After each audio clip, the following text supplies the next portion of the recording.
జరిగిన inauguration Araku coffee stall inauguration మన parliament లో జరిగిందన్న విషయం మనందరికీ తెలిసిందే.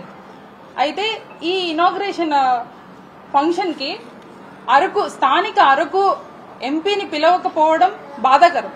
అయితే ఈ అరకు స్టాల్ ని ఇనాగ్రేట్ చేయడం నిజంగా గర్వించదగ్గ విషయం. మనందరికీ proud moment. Especially people from tribal కాన్స్టిట్యున్సీకి చెందిన పీపుల్ అందరికీ ఇది ఒక ప్రౌడ్ మూమెంట్.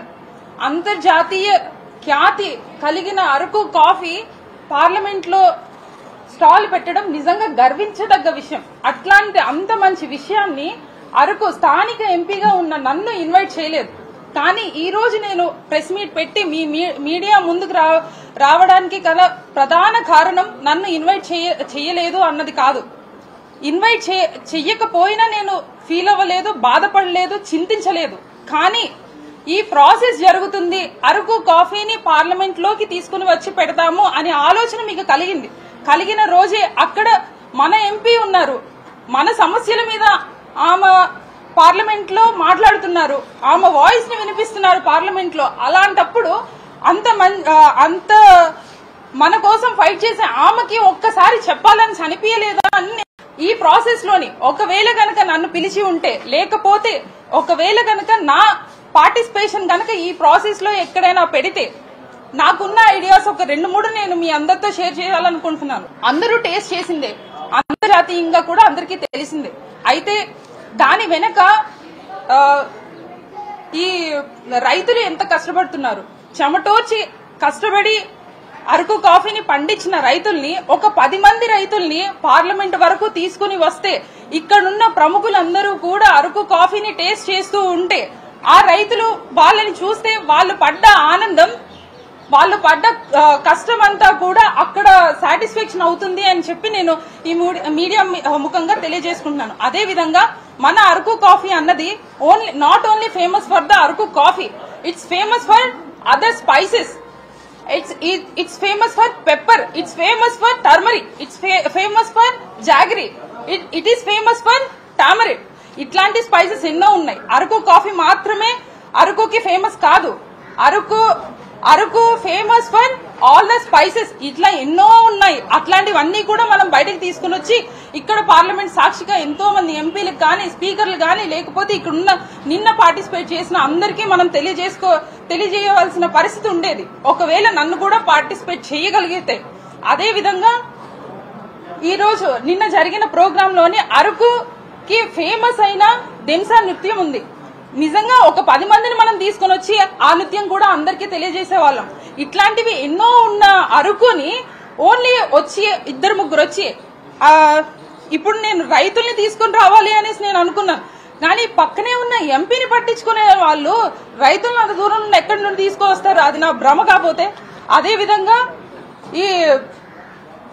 ఈ మీడియా ముఖంగా నేను తెలియజేసేది ఏంటంటే, ఇట్లాంటి పనులు ఏవైతే జరుగుతున్నాయో నా ప్రమేయం లేకుండా, నన్ను పిలవకుండా ఇది చేసింది టెంపుల్ ఆఫ్ డెమోక్రసీగా పిలిచే ఈ పార్లమెంట్ లోనే ఇట్లాంటి వైలేషన్ కలుగుతూ ఉన్నప్పుడు, మా ఇక్కడ ఉన్న స్థానిక ఎంపీనే పిలవలేనప్పుడు, ఇట్లాంటి రకరకాల పనులు, లేకపోతే మీటింగ్స్ కానివ్వండి, ఏదైనా ఇనాగ్రేషన్ కానివ్వండి, నా సొంత కాన్స్టిట్యున్సీ అయిన అరకు, మన్యం, ఏఎస్ఆర్ జిల్లాల్లో కూడా చాలా జరిగినవే.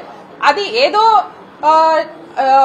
నామకే వాస్తే, ఏదో నేమ్ సేక్ కోసం నన్ను ముందు రోజు నాకు ఫోన్ చేయడం గానీ, ఫోన్ చేసి మేడం ఇలా ఉంది అని చెప్పడం గానీ చాలాసార్లు జరిగింది. కాకపోతే ఇక్కడ పార్టీలు మీరు కన్సిడర్ చేస్తున్నారా, లేకపోతే తక్కువ మంది ఎంపీలు ఉన్నారు కదా, వీళ్ళని ఎందుకు కన్సిడర్ చేయాలి అనేసి మీరు అనుకొని మమ్మల్ని పట్టించుకోవట్లేదేమో నాకు తెలియదు. కానీ ఇట్లాంటివి ఉన్నప్పుడు ఏది ఏమైనా గానీ పార్టీలను పక్కన పెట్టి ఇట్లాంటి పెద్ద ప్రోగ్రామ్ అయినప్పుడు మాత్రం ఖచ్చితంగా ఒక ఎంపీగా నాకైతే ఇన్విటేషన్ రావాలి అని చెప్పేసి నేను డిమాండ్ చేస్తున్నాను. అదే విధంగా నిన్న ఏదైతే జరిగిందో దీనికి ఖచ్చితంగా నేను స్పీకర్ గారిని కలుస్తాను, కలిసి నేను ఎక్స్ప్లెనేషన్ నాకు కావాలి సార్ అని చెప్పేసి సార్ని అడుగుతాను. అదే విధంగా ప్రైమ్ మినిస్టర్ గారైన శ్రీ నరేంద్ర మోడీ గారికి కూడా నేను లేఖ రాస్తాను. ఖచ్చితంగా నాకు ఈ ప్రోటోకాల్ వైలేషన్ ఏదైతే టెంపుల్ ఆఫ్ డెమోక్రసీ అంటున్నారో దాంట్లో ప్రోటోకాల్ వైలేషన్ జరిగింది, అది ఎవరు చేశారు, ఎందుకు చేశారు, ఇంటెన్షనల్లీ చేస్తే ఖచ్చితంగా నాకు జస్టిస్ కావాలి. అండ్ నాకు ఎక్స్ప్లెనేషన్ కావాలని చెప్పేసి నేను డిమాండ్ చేస్తున్నాను. ఇది ఒక్కరు ఇద్దరు అనేసి మనం మాట్లాడుకునేది ఏమీ లేదు. ఎందుకు అనేసి అంటే ఈ రోజు అధికారంలో కూటమి ప్రభుత్వం ఉంది, కానీ ఈ రోజు మేము గెలిచింది నలుగురే అయినప్పటికీ ఒక వైఎస్ఆర్ కాంగ్రెస్ పార్టీకి 4 పిల్లర్లుగా మేము ఉన్నాము. అలాంటప్పుడు పార్టీలు పక్కన పెట్టి ఇది ఒక మనకి జరిగిన ఒక ప్రివిలేజ్ గా, ఒక ప్రైడ్ గా తీసుకొని నన్ను పిలవాలి అని చెప్పేసి నేను డిమాండ్ చేస్తున్నాను. It's nothing but a breach of privilege.